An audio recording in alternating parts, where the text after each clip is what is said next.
Talk about this week, I guess, just first off, what y'all have coming up.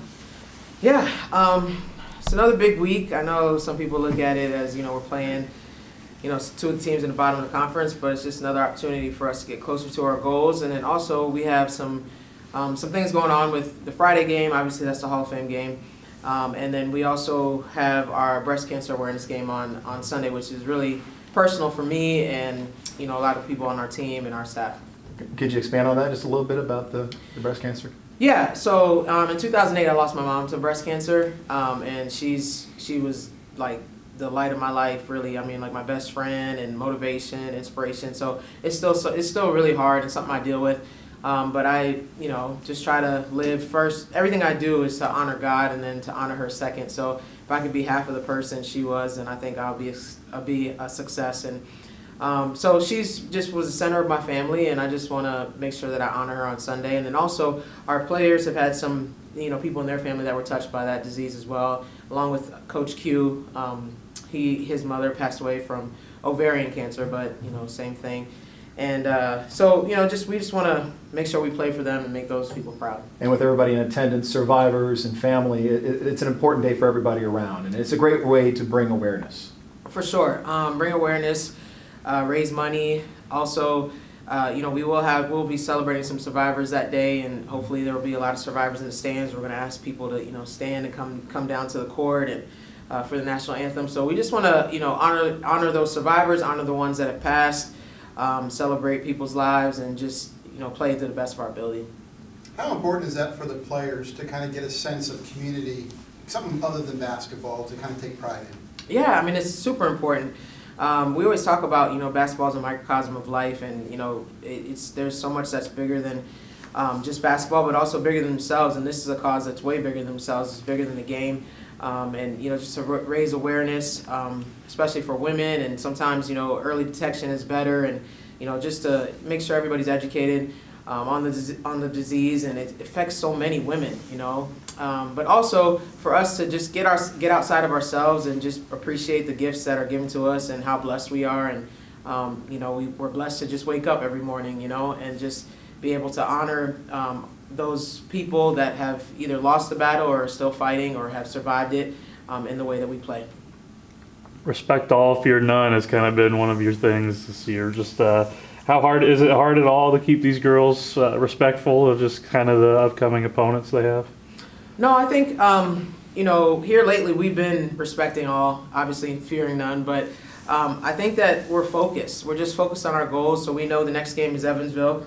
Not focused on the fact that they haven't won a game in conference. We're focused on the fact that they're a hungry team and they have some good players. I mean, they got a freshman on that team that, could play on any team in the Valley. That kid is good, and, she can get going, and she got going in the second half against us. So we're focused on the game plan, limiting people's touches, and, just being successful in executing our game plan. So I think our players have matured, a lot especially through the conference season, and, we're tasting some success, and, it's almost like the carrot's kind of dangling in front of them, and, we really want to win a championship, and we're getting close. So I think, them disrespecting or playing down to somebody's level is not going to happen. How much do you go when you're talking about the next 3-4 weeks? I mean, do you try not to have them looking too far ahead when you're talking about needing to get these wins in order to maybe stay in position to host or whatever? Yeah, I mean, we talk about hosting way more as a coaching staff. Our players also obviously know it's a possibility, and they know, if we take care of business, it's a strong possibility. But we don't really, we don't talk about that as much, because I just don't want them to put pressure on themselves. I want them to stay focused on the next game. Obviously, we talk about, winning championships and, putting ourselves in a position to get a great, or get the number 1 seed in the conference tournament. So they know those goals are there. They know that we're close. They know that we're close to, being undefeated at home, all of that. But in order to do it, we have to be focused on the next game. So when we're talking to them, we just kind of talk about the next opponent. We don't really look forward. Obviously we have Evansville, and then we have Indiana State. And so we're not even talking about the road trip yet coming up. Like, we're just talking about this weekend, and also the breast cancer awareness and how we can honor people through the way we perform, and we just kind of stay focused that way. The hosting thing, you said you talked to the coaches kind of talked about that. Just how are you guys feeling about that right now? Just some of the rankings have kind of been a little all over the place right now. People jumping you in some polls and staying kind of still in others? Yeah, I mean, the good thing is that, you know, the rankings, the top 25 rankings don't play a huge part in deciding on who hosts and the seeding you get in the NCAA tournament. So that's a plus. RPI plays a pretty big part of that, and our RPI is good. It's great, actually. So I think we feel good. We feel good about it. If we can win out and finish the way we should finish, I feel really good about it. But if we don't take care of business, which I don't foresee, but you know, if we slip up somewhere, then obviously we won't host. So it's almost like, you know, in our position, we have to be perfect the rest of the season. But you know, we're not really putting pressure on ourselves. We're just taking it game by game. But I feel pretty good about it, just based on our RPI and our strength of schedule. And your RPI will take a little hit this weekend, won't it? It will. It'll take a little hit, but then it should go back up as well. You know, it happened to us before. We went to 11 or 12 or whatever it was, and then we went back, you know, to 4. And you know, you can't do anything about that. You got to play those teams, and their RPI is what it is. But then we go and we play Illinois State and Bradley, who have better RPIs, and then conference tournament we'll play some good RPI teams. So, you know, it'll go back up. I'm pretty confident in that. Any concerns? It is late February, but any concerns about just the one game in 1 week last week? No concerns at all. I think we're mentally and physically fresh. I think, you know, we look good at SIU versus SIU, so we had, you know, some time there, I think. And then this week, we obviously are back to 2 games, so no concerns at all. I think mentally and physically fresh players are better in February. You know, there's a lot of teams that are just getting run down. Some kids have been playing 30-plus minutes, you know, the whole season. Bodies are starting to break down. So the fresher we could be, the better.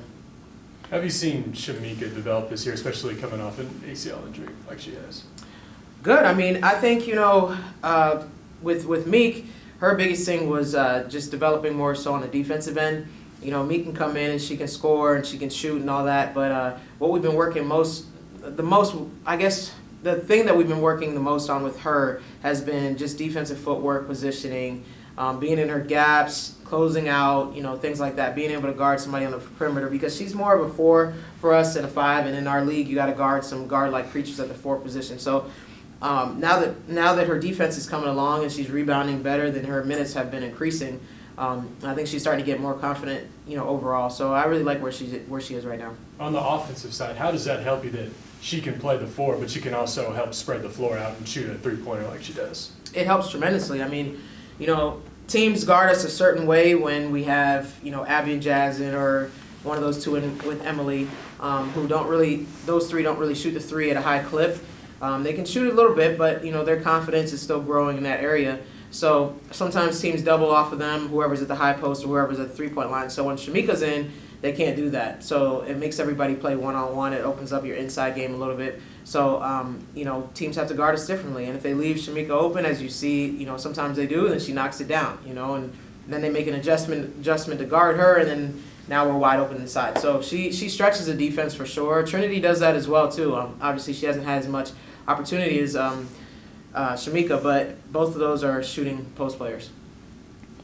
You said after the game the other day that you just kind of wanted to blow them out. Just how much have you seen just like that kind of confidence that you have just kind of rub off on the rest of the girls going into those games? Yeah, I mean, you want your players to be a reflection of yourself, I guess you could say, and I'm definitely confident in my players and our team. Not cocky, but I'm definitely confident in our ability to perform and win games. So I think, you know, I prepare them that way. You know, I let them know that, you know, going into that game, I let them know we are the better team from top to bottom. You know, player for player, you know, just as a team, everything, depth, everything. But we can't just say that. You know, we got to go out there and prove it. So, yes, we're the better team. We should win this game convincingly, but they're not going to lay down. They're a good team. So I do prepare them that way, and I want them to walk with that confidence and kind of play with a chip on their shoulder, because we're still proving ourselves, you know, and we're going to be proving ourselves until our last game. But, you know, I don't want us to get cocky, because then that's when you kind of come out flat and you disrespect teams. There's a difference to me. But I want us to play with a lot of confidence.